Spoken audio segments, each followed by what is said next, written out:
이스라엘이 요셉의 아들들을 보고 이르되 이들은 누구냐? 요셉이 그의 아버지에게 아뢰되 이는 하나님이 여기서 내게 주신 아들들이니이다. 아버지가 이르되 그들을 데리고 내 앞으로 나아오라. 내가 그들에게 축복하리라. 이스라엘의 눈이 나이로 말미암아 어두워서 보지 못하더라.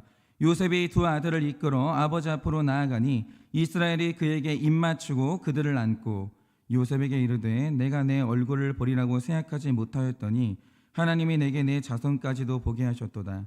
요셉이 아버지의 무릎 사이에서 두 아들을 물러나게 하고 땅에 엎드려 절하고 오른손으로는 에브라임을 이스라엘의 왼손을 향하게 하고 왼손으로는 므낫세를 이스라엘의 오른손을 향하게 하여 이끌어 그에게 가까이 나아가매 이스라엘이 오른손을 펴서 차남 에브라임의 머리에 손을 얹고 왼손을 펴서 므낫세의 머리에 얹으니 므낫세는 장자라도 팔을 엇바꾸어 얹었더라. 그가 요셉을 위하여 축복하여 이르되 내 조부 아브라함과 아버지 이삭이 섬기던 하나님, 나의 출생으로부터 지금까지 나를 기르신 하나님, 나를 모든 환난에서 건지신 여호와의 사자께서 이 아이들에게 복을 주시며 이들로 내 이름과 조상 아브라함과 이삭의 이름으로 칭하게 하시오며 이들이 세상에서 번식되게 하시기를 원하나이다. 요셉이 그 아버지가 오른손을 에브라임의 머리에 얹은 것을 보고 기뻐하지 아니하여 아버지의 손을 들어 에브라임의 머리에서 므낫세의 머리로 옮기고자 하여 그의 아버지에게 이르되 아버지여 그리 마옵소서. 이는 장자이니 오른손을 그의 머리에 얹으소서 하였으나 그의 아버지가 허락하지 아니하며 이르되 나도 한다 내 아들아 나도 한다. 그도 한 족속이 되며 그도 크게 되려니와 그의 아우가 그보다 큰 자가 되고 그의 자손이 여러 민족을 이루리라 하고 그날에 그들에게 축복하여 이르되 이스라엘이 너로 말미암아 축복하기를 하나님이 내게 에브라임 같고 므낫세 같게 하시리라 하며 에브라임을 므낫세보다 앞세웠더라. 이스라엘이 요셉에게 또 이르되 나는 죽으나 하나님이 너희와 함께 계시사 너희를 인도하여 너희 조상의 땅으로 돌아가게 하시려니와 다 같이 읽겠습니다. 내가 내게 내 형제보다 세겜 땅을 더 주었나니 이는 내가 내 칼과 활로 아모리 족속의 손에서 빼앗은 것이니라. 아멘. 기도하겠습니다. 하나님, 이 아침에도 또 한 주 동안 또 길고 힘들었던 또 우리의 한 주를 다시 되돌아보면서 그 안에서 하나님의 은혜를 발견하기 원하고 또 하나님의 일하심을 발견하기를 원합니다. 또 오늘도 하나님의 은혜를 받아 이 힘겨운 하루를 살아내고자 하오니 주여 우리에게 말씀하여 주시고 우리에게 오늘도 위로하여 주사 오늘도 또다시 살아갈 힘을 허락하여 주시옵소서. 하나님, 오늘도 말씀을 듣고 내게 일어난 모든 일들을 해석하고자 하오니 주여 우리에게 말씀을 허락하여 주시옵소서. 말씀하시면 잘 듣겠습니다. 예수님의 이름으로 기도드립니다. 아멘. 네, 제가 지난 시간에 말씀을 드렸던 것처럼 우리가 창세기에 등장하는 믿음의 조상들을 볼 때 이분들이 정말 치열하게 고민했던 주제가 있습니다. 그게 뭐냐면 나에게 자녀들이 있는데 이들 중에 영적 후사가 누구냐라는 거예요. 그리고 야곱의 때에 와서 정말 중요한 것은 이 12아들들 중에서 영적 장자가 누구냐라는 거죠. 그런데 이게 너무나 중요한 이유가 뭐냐면 이건 옳고 그름의 문제가 아니라 우리 하나님이 구원에 있어서 어떤 법을 정하셨느냐, 어떤 식을 정하셨느냐, 이게 굉장히 중요하거든요. 그런데 성경의 하나님을 가만히 보면 구원에 있어서 첫사람의 역할, 장자의 역할이 너무 중요한 거예요. 예를 들어서 전체 인류 중에서 에덴 동산을 밟아본 사람은 아담과 하와 딱 두 사람밖에 없거든요. 그리고 둘 다 온전한 사람이었고 둘 다 아름다운 사람이었습니다. 그런데 중요한 건 이 두 사람 중에서 하나님께 지음받은 인류의 첫사람, 장자가 누구였습니까? 그게 아담이에요. 이건 옳고 그름이 아니고 그 다음에 우월하고 열등함도 아니에요. 하나님이 그를 첫사람으로 부르신 거예요. 그래서 일어난 일이 뭐냐? 사실 에덴 동산에서 처음에 선악과를 먹은 사람은 하와예요. 그런데 이날 하나님이 중요하게 보시는 게 뭐냐면 하와는 먹었다고 치고 그러면 중요한 것 영적 장자인 아담도 먹었는가? 이걸 보시는 거예요. 왜냐? 하나님이 구원의 언약을 체결한 사람은 인류의 첫사람 아담이거든요. 그래서 하나님이 선악과를 먹은 책임을 묻던 날 가장 먼저 부르시는 사람이 누구냐? 먼저 먹은 하와가 아니라 하나님이 그 구원의 첫사람으로 부르신 아담에게 책임을 묻습니다. 그래서 아담이 안 먹었다면 하와도 용서를 받는 것이고 아담이 회개를 하면 그 회개를 하와도 따라오는 거예요. 그래서 하나님이 우리의 구원을 회복시키실 때 이때도 첫사람이 정말 중요했는데 첫사람 아담은 순종에 실패를 했죠. 그러면 그를 대신할 진짜 장자, 첫사람이 필요했는데 하나님 나라에서 장자가 누구겠습니까? 진정한 장자는 예수님밖에 없는 거예요. 그래서 예수님이 아담을 대신할 첫사람으로 이 예수님을 세우셨는데 이 첫사람이 얼마나 중요하냐. 이분이 우리 죄를 지고 죽으시니 그 죽음이 우리의 죽음이 되었고 예수님이 우리 부활의 첫 열매가 되시니까 그를 따르는 우리 모두가 부활의 은혜를 입는 거예요. 그런데 바로 이게 언약 안에 나타나는 첫사람, 영적 장자의 독특한 지위라는 거죠. 여러분, 영적 장자, 첫사람은요, 하나님이 주시는 은혜의 통로가 되는 사람이고 택자들의 구원을 끌고 가는 바로 그 사람이에요. 그래서 야곱이 죽어갈 때 마지막으로 중요했던 게 뭐냐면 도대체 이 12 아들들 중에서 누가 영적 장자냐, 이걸 분별하고 그 사람에게 안수하고 축복하는 일이 너무너무 중요했다라는 거죠. 그런데 우리가 지금까지 큐티한 우리들은 이제 이 결과를 알고 있죠. 결국에는 유다가 이 집안의 영적 장자가 되었어요. 그래서 일어난 일이 뭡니까? 처음 이스라엘이 이집트로 이사를 올 때 모든 가족의 수가 70명이었는데 이들을 끌고 왔던 사람이 누구였습니까? 그 유다였어요. 그런데 400년이 지나고 출애굽할 때는 이 사람의 숫자가 250만 명으로 불어나거든요. 그래서 이 대규모의 백성을 약속의 땅으로 끌고 가야 되는데 하나님이요, 무질서하게 무리를 끌고 가시는 게 아니고 지파별로 백성들을 나눈 다음에 지파의 위치를 정해주시고 아주 질서 있게 끌고 가시거든요. 그런데 약속의 땅을 향해 갔던 가장 선두에 어떤 지파가 서게 됩니까? 이 집안의 영적 장자인 유다 지파가 서는 거예요. 그리고 출애굽의 무리가 멈출 때는 성막을 중심으로 온 지파가 둘러서게 되는데 성경을 보면 언제나 하나님의 영광은 동쪽을 통해서 영광이 임하거든요. 그런데 영광의 통로인 동쪽을 담당했던 지파가 어디냐? 그것도 유다 지파예요. 이게 너무 중요하다는 거죠. 여러분, 영적 장자인 유다 지파가 끌고 가고 유다를 통해 하나님의 영광이 임하는 거예요. 그러니까 영적인 장자가 누구냐? 이걸 분별하는 문제는 너무너무나 중요해지는 거죠. 그런데 여기서 우리가 한 가지 해야 될 질문이 있습니다. 그게 뭐냐? 우리가 지금까지 본 것처럼 여러분, 이 요셉이 얼마나 잘난 아들이에요. 그래서 우리가 다 요셉 좋아했잖아요. 이 아들은 외모도 준수하고 아름다운데 이 아름다운 아들이 최고 강대국의 총리가 됐어요. 그래서 우리 집안을 먹여 살렸는데 거기에 더해서 한 나라를 구한 영웅이 됐다라는 거죠. 그러니 누가 봐도 요셉은 훌륭한 사람이 맞고 이런 사람이 우리 가문에서 배출됐다? 그 가문의 영광 아닙니까? 그런데 여기에서 중요해지는 게 뭐냐 하면 그런데 왜 영적 장자는 요셉이 아니라 유다가 됐냐 이거죠. 여러분, 우리가 이 구속사로 성경을 읽을 때 이 원인을 밝히는 것은 너무너무나 중요해요. 그런데 오늘 본문을 보면요, 왜 요셉은 영적인 장자가 될 수 없었는지 그 결정적인 이유가 나오는 겁니다. 그래서 오늘의 말씀을 보면서 요셉으로 하여금 영적인 장자가 되지 못하게 한 결정적인 죄패가 무엇이며 오늘 우리가 회개해야 되는 그 결정적 죄패가 뭔지 오늘 우리가 그것을 좀 묵상하고자 합니다. 그래서 우리가 이 요셉의 결정적인 죄패를 이야기하기 위해서는 도대체 인간이라는 존재의 특징이 뭐냐? 자, 이걸 말해야 되는데요. 아담이 처음 창조돼서 에덴 동산에 살아갈 때는 아담 안에는 죄라는 게 없었습니다. 그런데 죄가 없는 상태의 특징이라는 게 뭐냐라는 것을 가만히 보면요, 하나님이 주신 좋은 것들을 원래 의도대로 누리는 게 죄가 없는 상태의 특징이에요.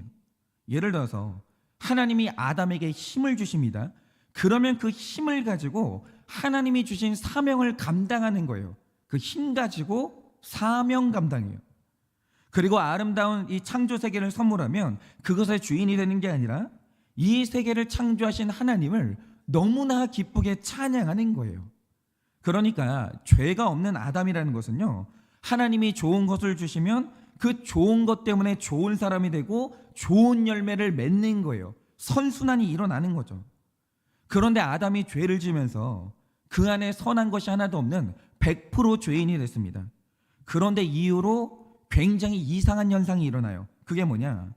하나님이 여전히 좋은 것을 주십니다. 그런데 좋은 것을 주시면 그것 때문에 좋은 사람이 되는 것이 아니라 좋은 것 때문에 악한 사람이 돼요. 예를 들어서 우리가 성공하고 성취한다는 게 얼마나 좋은 일이에요. 정말 좋은 일이죠. 그래서 만약에 우리가 서울대 합격했다, 온 가족이 얼싸안고 막 기뻐하지 않겠습니까? 좋은 일이죠. 그런데 이상한 건요, 죄인에게 성공과 성취라는 좋은 일이 생기면 그 사람이 좋은 사람이 될까요? 악한 사람 될까요? 이건 제가 분명히 말씀드릴 수 있는데요, 큰 성공을 한 사람은 크게 교만한 사람이 되고, 크게 성취한 사람은 그렇지 못한 사람을 향해서 커다란 무시가 생겨요. 이게 너무 이상해요. 분명히 성공은 좋은 일인데 그게 악한 결과를 낳고 성공한 사람이 악한 사람이 돼요. 또 규칙을 잘 지키는 이 도덕성이라는 게 얼마나 좋은 겁니까? 그런데 이상한 건요, 어떤 사람한테 도덕성이 강해지면 강해질수록 그 도덕성으로 내 옆에 있는 사람들을 숨막히게 만들어요. 살 수가 없게 만드는 거예요. 여러분, 그리고 사람에게 강한 힘이 있다는 게 얼마나 좋은 거예요. 그런데 이상한 건요, 그 좋은 힘이 강해지면 강해질수록 자기가 하나님인 줄 알아요. 사람은 진짜 이상해요.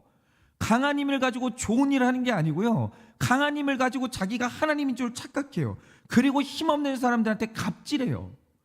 이게 정말 이상한 게요, 100% 악한 죄인에게 하나님이 좋은 것을 줘봤어요. 그런데 좋은 것을 주잖아요. 그럼 그 좋은 것 때문에 악한 사람이 돼요. 그게 이상한 거죠. 그게 죄인의 비틀어진 마음이고 꼬여버린 심사예요. 그런데 반면에 100% 죄인에게 나쁜 일이 생긴다고 하죠. 예를 들어서 100% 죄인에게 불치병이 생겼어요. 그럼 이게 좋은 일입니까? 아니죠. 이거 불행이고 슬픈 일이에요. 그런데 이상한 건 죄인에게 불치병이 생기면요, 그때 죄인은 악한 일 때문에 악해지는 게 아니라 악한 일 때문에 겸손해지고 하나님을 그때 붙들어요. 이상한 게 뭐냐면 죄인에게는요, 악해 보이는 일이 선한 결과를 낳아요. 여러분, 실패한다는 게 얼마나 아픈 일입니까? 그런데 너무 이상한 일이 뭔지 아세요? 사람은 성공할 때 절대로 기도 안 해요. 그런데 실패하면 기도가 시작돼요. 그리고 행복할 때는 남의 아픔이 안 느껴지는 이기적인 사람이 되는데, 불행해지면 다른 사람의 아픔이 느껴지는 이타적인 사람으로 변해요. 이상하죠? 악한 일들이요, 선한 결과를 내요. 이게 바로 죄인이라는 존재의 아이러니예요. 그래서 우리가 지금까지 요셉의 스토리를 묵상했는데 이 스토리를 잘 보시라 이거죠. 어느 날 요셉이 하나님께 쓰임받는 사명의 사람이 됐어요.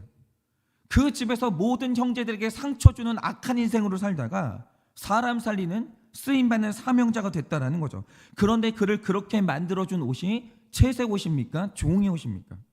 이상하죠? 종의 옷이에요.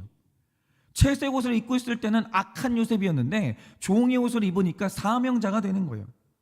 또 파라오가 겸손해져서 하나님의 사람 요셉을 만나게 되는데, 이게 파라오 입장에서 보면 인생의 대박이 터지는 사건이고 수지 맞는 사건이거든요. 그런데 이 파라오에게 이런 축복을 가지고 온 꿈이 뭡니까? 살찌고 아름다운 암소의 꿈이에요? 파리하고 흉한 암소의 꿈입니까? 흉한 암소가요, 축복의 통로였어요. 또 어제 말씀을 보면 이스라엘이 생육하고 번성하는 복을 받게 되는데, 이 엄청난 복의 통로가 7년의 풍년이었습니까? 7년의 흉년이었습니까? 이상한 게 뭔지 아세요? 7년의 흉년이에요. 그게 선한 결과를 낳아요. 그러니까 우리가 여기서 볼 수 있는 사실이 뭐냐, 많은 경우에 죄인에게 오는 축복은 고통과 고난으로 변장한 다음에 우리를 찾아와요. 반면에 사탄은요, 광명한 천사로 변장을 하고 우리에게 오는 거예요. 그러니 성경이 말하는 이 천국의 특징이 뭡니까? 마태복음 13장 45절에서 말하길 천국은 마치 좋은 진주를 구하는 장사와 같다라는 거죠. 좋은 진주를 구하는 장사 같대요. 그런데 여기에서 중요한 건 이 진주가 조개 안에 생긴다는 것은 다 알고 있죠. 그런데 조개 안에서 진주가 생기는 이유가 뭡니까? 깨끗한 조개 안에는 진주가 절대로 안 생겨요. 절대로. 여러분, 평안한 조개 안에는 진주가 절대로 안 생겨요. 무릇 진주라는 것은요, 더러운 이물질이 그 안으로 들어왔을 때 그것으로부터 나를 보호하려고 진주 성분이 있는 분비물을 내뿜기 시작하거든요. 그러니까 진주라는 보석을 만드는 진짜 복이 뭐냐? 내 안에 들어오게 된 더러운 분비물이에요. 여러분, 더러운 분비물이 없으면요, 고결한 진주가 안 생겨요. 그 이상하죠. 여러분, 이게 기가 막힌 하나님의 섭리인데 천국이 이와 같다라는 거예요. 여러분, 하나님이 우리에게 진주 같은 영생을 선물하시거든요. 그런데 그 영생이 그냥 생깁니까? 아니요. 어느 날 내 속에 더러운 분비물처럼 가난한 심령이 생겨요. 나로 하여금 가난한 심령이 생기도록 만드는 아픔이 있다라는 거죠. 그런데 내 안에 들어온 가난한 심령이요, 어느 날 천국을 만들어내요. 가난한 심령 없잖아요. 천국이 없어요. 또 내 속에 더러운 분비물 같은 애통한 것들이 들어올 때가 있거든요. 그러니까 무슨 사건인지는 모르겠는데 사람마다 애통함으로 가슴을 칠 때가 있어요. 하나님, 나를 왜 이렇게 슬프게 만드세요? 나를 왜 이렇게 아프게 만드세요? 애통함이 들어올 때가 있어요. 그런데 그 애통함이 들어오면 하나님의 위로가 부어지는 거예요. 다시 말해, 가난한 심령이 없으면 천국이 없고 애통함이 없으면 하나님의 위로가 없어요. 그래서 인간의 진짜 복은 부자 심령, 즐거운 심령이 아니고요, 가난하고 애통한 심령이에요. 하나님의 복은 이런 껍데기를 가지고 우리에게 온다라는 거죠. 이렇게 하나님이 주시는 영생과 천국이 우리 앞에 나타날 때는요, 그게 고통이라는 껍데기에 쌓여있고 고난의 모습으로 나타나요. 정반대로. 그런데 중요한 것은 그 찌질하고 아픈 것들 안에 찬란한 영생의 씨가 있다라는 걸 꿰뚫어 볼 그 영안이 사람에게 있냐라는 거예요. 여러분, 이 영안이 없는 사람은요, 고통과 고난을 혐오하고 찌질한 걸 너무 싫어해요. 그리고 이 땅에 화려하고 잘 나가는 사람들, 아름다운 사람들, 행복을 추구하게 되는 것이죠. 그런데 그 영안이 열린 사람들은요, 고난을 감당하고 고난 속에서 하나님의 영생을 바라보다가 결국에는 천국을 낚아채는 거예요. 그런데 여기에서 이 유다와 요셉을 보자 이거죠. 먼저 유다를 보면요, 여러분도 너무 잘 아시는 것처럼 유다가 찌질한 걸 얼마나 싫어하고 폼나는 외모를 얼마나 좋아합니까? 그래서 그의 아버지가 무려 야곱이고, 우리 가정이 예수 믿는 집이에요. 예수 믿는 집. 4대째 예수 믿는 집이에요. 3대째. 근데 우리 집의 겉모습이 너무 찌질한 거예요. 그 찌질함 때문에 예수님이 우리 집안에 오셨는데 유다는 그 찌질한 게 너무 싫은 거예요. 그래서 유다가요, 가출합니다. 집을 나가버려요. 그리고 창세기 38장을 보면 예수가 없어도 잘 나가는 시라라는 사람을 만나서 친구가 되고, 불신자여도 부자인 수아라는 사람을 장인어른으로 모시는 거예요. 여러분, 이렇게 유다는요, 찌질한 게 딱질색인 사람이에요. 잘 나가는 사람, 교양 있는 사람, 아름다운 사람하고만 노는 사람인 거죠. 그런데 어느 날 이런 유다의 집에 너무나 찌질한 다말이라는 며느리가 들어와요. 그런데 이 여자를 보면요, 너무나 찌질한 게 부끄러운 게 없어요. 일단 이 다말이 유다의 장자 엘과 결혼하는데 이 남자가 음란하게 살다가 하나님의 징벌을 받아서 죽거든요. 그런데 이걸 다말 입장에서 보면 이 여자가 남편한테 사랑을 못 받은 거예요. 바람 폈어요, 남자가. 이것만 해도 수치스러운데 심지어 그 남편이요, 죽어요. 여러분, 이럴 땐 남들 같으면요, 내 인생이 너무 수치스러워서 숨어버리는 거예요. 그런데 이삭의 이 찌질한 다말은요, 그게 안 중요해요. 자존심이 중요한 게 아니고 영적 우사를 낳는 데는 자존심도 버리는 거예요. 그래서 염치불구하고 계대 결혼의 법에 따라서 둘째인 오난에게 씨를 받는데 이 오난도 얼마나 악한지 하나님 앞에서 죄를 짓다가 죽는 거예요. 그러니까 이게 다말 때문인 건 아니거든요. 그런데 어쨌든 겉으로만 보면 나를 만나는 남자마다 죽어나가니까 이게 얼마나 이게 수치스러워요. 그래서 남들 같으면 뭐 영적 우사고 뭐고 내 팔자 왜 이렇게 사납냐 이러면서 다 때려치우는 거야. 다 때려치워요. 여러분, 우리가 전도를 할 때 전도라는 내 인생이 가난해요. 전도를 하는 내 인생에 안 되는 일만 일어나요. 그러면요, 뭐 전도고 뭐고 여러분 부끄러워가지고 숨어 버리는 거예요. 사명도 다 버리는 거예요. 그런데 이 다말은요, 사명 앞에서 영적 우사를 낳는 일 앞에서 자존심이 없어요. 그래서 이번에는 영적 우사를 낳을 방법이 없으니까 모든 자존심을 버리고 심지어 창녀로 변장을 합니다. 그리고 시아버지와 동침해서 아이를 낳거든요. 그러니까 이게 얼마나 찌질해요. 얼마나. 아니 너무 찌질하잖아요. 그런데 중요한 건 다말이 자존심을 다 버리고 바닥을 기면서 찌질함을 감당하니까 그녀가 예수님이 오시는 영적 후사를 낳는 거예요. 그런데 이걸 보면서 유다에게 열린 영적인 통찰력이 뭐냐? 내가 찌질한 게 싫어서 잘 나가는 사람을 만나 낳은 아들들은 전부 죄를 지어서 죽었어요.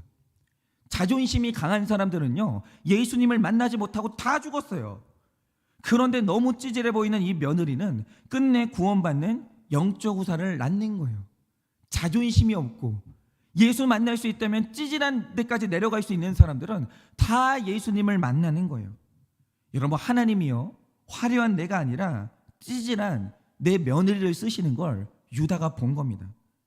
그러니까 하나님의 나라가 이 초라함 안에 숨겨져 있다는 걸 유다가 깨달은 거죠. 그 이후로 유다가 완전히 변하는데 어떻게 변합니까? 이제 유다도요, 내가 영적 우산을 남길 수만 있다면, 영생을 얻을 수만 있다면 찌질하게 변명하는 자리로도 가고 비굴하게 아버지를 설득하는 자리로 가고 심지어 다른 사람 대신 내가 죽는 자리로 가는 거예요. 그래서 이후로 가만히 보면요, 이 집의 영적 후사인 유다가요, 가장 찌질한 역할들을 감당해요.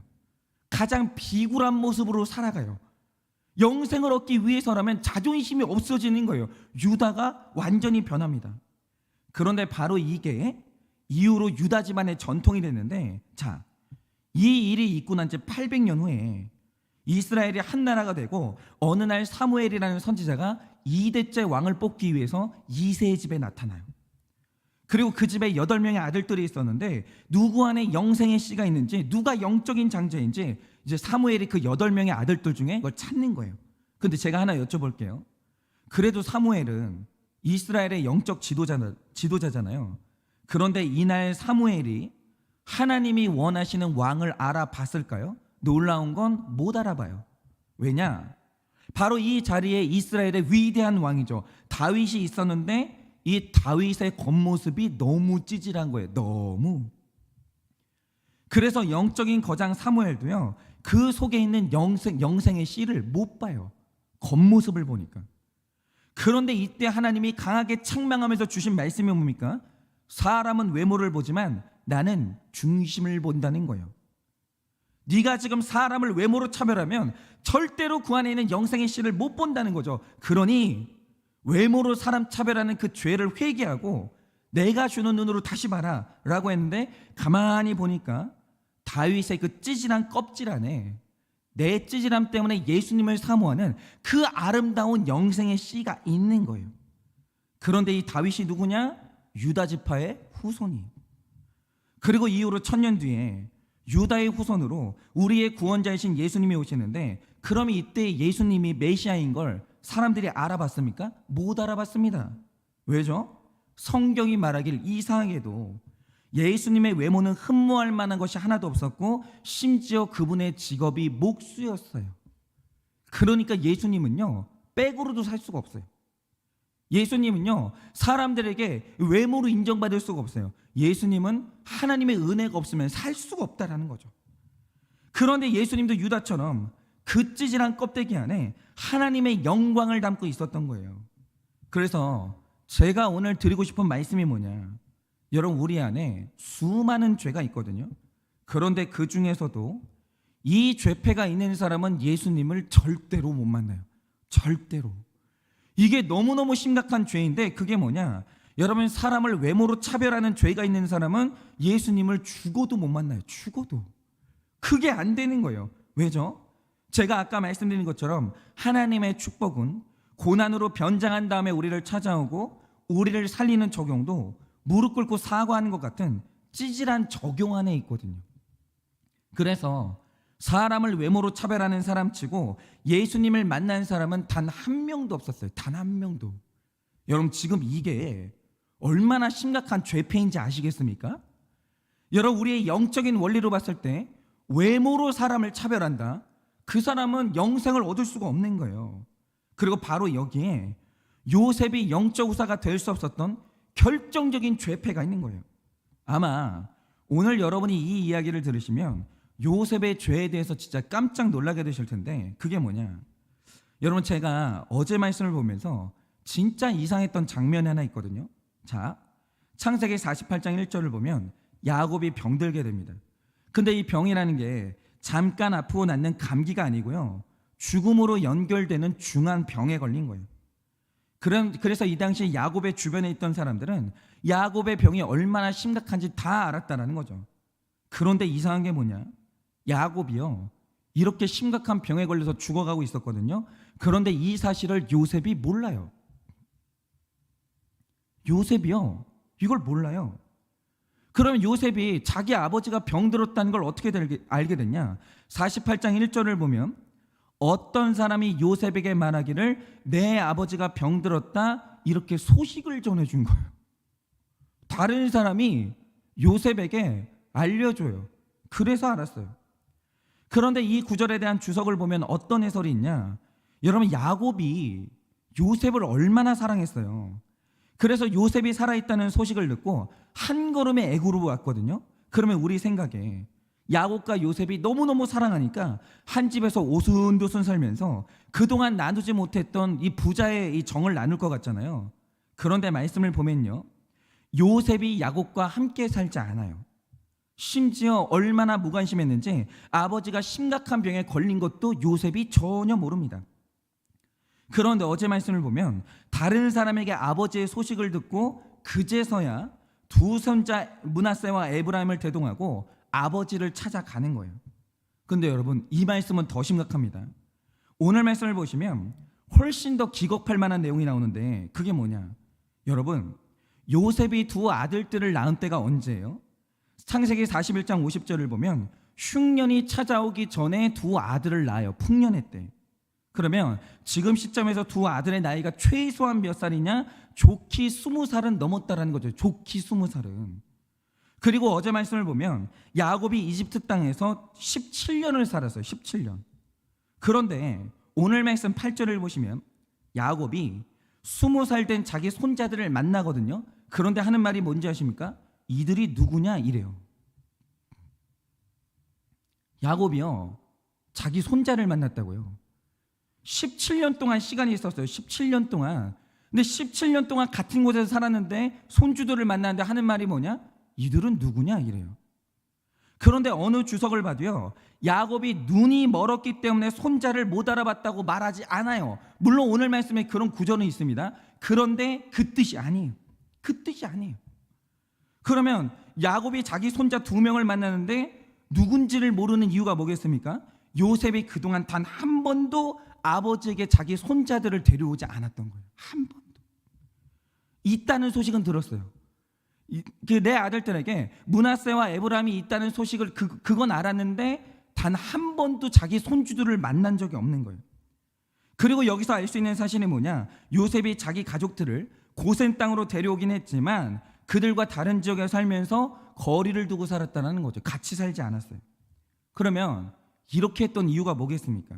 그건 요셉이 했던 말에서 힌트를 얻을 수 있는데, 자, 요셉이 형들을 이집트로 초청할 때 했던 말이 뭡니까? 이집트 사람들이 목축하는 사람들을 가증스럽게 여긴다라는 거예요. 한마디로 이 당시에 이집트에서 목축업자는요, 조선시대에 가장 천하게 여겼던 백정 같은 직업이었어요. 그런데 요셉이 이집트의 총리가 됐거든요.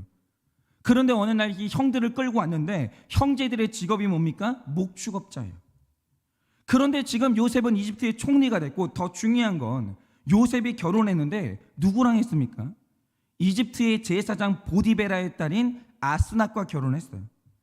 그런데 우리가 요셉의 경제정책에서도 봤듯이 이 당시 이집트에서 가장 대접받았던 귀족이 누구냐? 그 제사장이에요. 종교인들. 여러분, 제사장의 자리가 얼마나 막강했던지 다른 사람은 흉년에 자기 땅을 다 뺏기는데 제사장들만 안 뺏겨요. 그러니까 요셉이 이집트 최고 명문가의 딸과 결혼했는데 어느 날 이 딸이 들은 말이 뭐냐? 우리 시아버지가 천하디 천한 목축업자 백정이라는 거예요. 그러니까 이 아내가 이걸 좋아했겠냐 이거죠. 이집트 최고 명문가의 딸인데 여러분, 우리 시아버지가 목축업자래요. 이거 너무너무 싫은 거예요. 아마도 난리를 쳤을 것이고, 그래서 자기 아들들을 외할아버지 근처도 못 가게 했을 거예요. 그리고 더 중요한 건 뭐냐면 요셉도 여기에 동의했다라는 거예요. 요셉이요, 자기 형들과 아버지를 부끄러워했어요. 내 아들하고 내 아버지를요, 내 아들들하고 내 아버지를 분리시켰다라는 거죠. 못 만나게 했어요. 더럽혀질까 봐. 그러니까 이런 거죠. 내가 사명을 받아서 가족을 먹여 살리긴 해요. 의무는 있어요. 그런데 이집트에서 살다 보니 내 눈에 화려한 것들이 얼마나 눈에 인이 박혔는지 우리 가족이 너무 쪽팔린 거예요. 부끄러운 거예요. 그래서 고센 땅에 집어넣은 다음에 한 번도 안 찾아가요. 왕래를 안 하는 거예요. 그리고 심지어 내 아들들을 할아버지한테 보여주지를 않는 거예요. 왜냐? 내 아들들한테 보여주기에도 우리 아버지가 너무 쪽팔린 거예요. 너무 초라한 거죠. 그리고 더 중요한 건 야곱이 이날 에브라임과 므낫세를 축복하는데 야곱은 영안이 열렸기 때문에 둘째인 에브라임 안에 장자의 축복이 있는 것을 봐요. 그래서 오른손을 둘째 머리에 얹고 축복 기도를 하는데 17절을 보면 요셉이 이걸 굉장히 싫어합니다. 그리고 둘째에게 오른손에 축복을 하는 걸 반대해요. 그러니까 이 모든 게 말해주는 게 뭐냐? 요셉 안에 외모로 사람을 차별하는 죄가 너무너무 심했던 거예요. 너무너무. 자기 아버지의 겉모습이 찌질했거든요. 그런데 그 안에 이집트 왕에게도 없는 영생의 씨가 있다는 걸 못 보는 거예요. 그냥 너무 부끄럽고 너무 찌질한 거예요. 그러니까 구원을 받았어도 그 안에 천국이 있어도 너무나 찌질하게 살고 있는 우리 식구들이 부끄럽고 둘째에게 장자의 축복이 있는데 둘째라는 이유로 그 안에 있는 하나님의 은혜를 못 보는 거예요. 여러분, 그런데 이런 사람이 외모로 철저하게 사람을 판단하고 이 차별하는 사람이 이 집안의 영적 장자가 되면요, 가족을 구원으로 이끌겠습니까? 못 이끌어요. 그럴 수가 없는 거예요. 여러분, 세상에 아무리 잘난 사람이라도요, 외모로 사람을 차별하는 사람, 외모밖에 못 보는 사람은요, 고난 속에 숨어있는 축복을 볼 수도 없고 찌질한 모습으로 오시는 예수님을 발견할 수도 없는 거예요. 그러니까 이런 거죠. 여러분, 어떤 사람은요, 내가 사업이 망했어요. 내 인생이 완전히 바닥으로 무너졌습니다. 그러면 그 찌질함 때문에 교회 오는 사람이 있어요. 그 찌질함 때문에 더 공동체로 들어와가지고 위로를 받는 사람이 있다라는 거죠. 내 찌질한 게 하나님을 만나는 통로가 되는 거예요. 그런데 외모로 사람 차별하는 사람은 어떻게 되냐? 여러분, 내가 사업에서 실패하잖아요. 사업에 성공해서 보란듯이 금이환영할 때까지는 죽어도 교회를 안 가요. 죽어도. 내 찌질한 모습 사람들한테 보여주느니 차라리 혀 깨물고 죽고 말지 이러는 거예요. 그러니까 찌질한 내 모습 때문에 예수님을 못 만나는 사람이 있고 공동체로 들어오지 못하는 사람이 있어요. 요셉은 어떤 사람이냐? 후자의 사람이라는 거죠. 우리 집에 망해서 다 교회 못 가는 거예요. 다. 우리는 오늘부터 성공할 때까지는 교회 절대로 안 간다. 성공한 다음에 금이 환영해가지고 교회로 간다 이러는 거예요. 그러면 이 아들이 어떻게 가족들을 영적인 구원으로 이끌겠어요? 안 되는 거예요. 여러분, 외모로 사람 차별하는 사람은 절대로 가족을 구원으로 못 이끌어요. 못 이끌어요. 그게 안 되는 거예요. 그래서 교회가 정말 하지 말아야 되는 게 뭔지 아십니까? 가만히 보면 배운 사람, 물질이 있는 사람, 전문직들은 자기들끼리 놀고 자기들끼리 뭉치고 싶어요. 왜냐? 이게 다 외모로 사람 차별하는 거거든요. 저렇게 교양 없는 사람들, 생활 수준이 다른 사람들하고는 말을 섞을 수가 없다라는 거예요. 공동체를 이루는 게 너무너무 불편하다라는 거죠. 그러나 여러분, 목회자가 그걸 방치한다는 건요, 성도님들이 예수님을 만나는데 방해하는 거예요. 반면에 왜 우리가 찌질한 사연 나누는 목장을 왜 해야 됩니까? 그 찌질한 사연 안에 하나님의 역사가 있고 고난당한 사람의 내면 안에 천국이 임하기 때문이에요. 나는 애들 잘 되는 얘기, 행복한 얘기, 정말 하나님이 우리에게 주신 축복 얘기, 이런 것만 하고 싶지. 내가 왜 목장에 와가지고 남의 찌질한 사연을 들어야 되는지 내가 이유를 모르겠다. 여러분, 그 사람은요, 지금 예수님을 못 만나고 있는 거예요. 고난 속에 숨겨진 하나님의 은혜를 못 보고 있는 거예요. 여러분, 외모로 사람을 차별하는 그 죄가 얼마나 심각한 죄인지를 좀 아셔야 돼요. 굉장히 무서운 죄예요. 여러분, 우리가 각자 잘된 이야기, 행복한 이야기가 아니라 찌질한 이야기, 실패한 이야기, 애통한 이야기를 나누고 있으면 바로 거기에 하나님의 위로가 있고 구원의 하나님이 거기에 나타나시는 거예요. 그러니 우리 모두 안에 있는 외모로 차별하는 이 죄는요, 이거 해결하셔야 돼요. 여러분, 이게요 그냥 넘어갈 일이 아니에요. 여러분, 이거 반드시 회개하셔야 됩니다. 그리고 환난당하고 빚지고 원통한 사람들과 공동체를 이룰 수 있는 그 영안이 열려야 돼요. 여러분, 그분들이 진짜 귀한 분들이에요. 그분들 안에 예수님이 있고 그분들 안에 영생의 씨가 있는 거예요.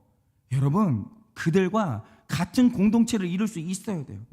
그래서 이 모든 고난과 모든 찌질한 것들 속에서 영생의 씨를 보고 천국을 만나고 예수님을 만나는 여러분들 되시기를 오늘 이 아침에 예수님의 이름으로 축원합니다.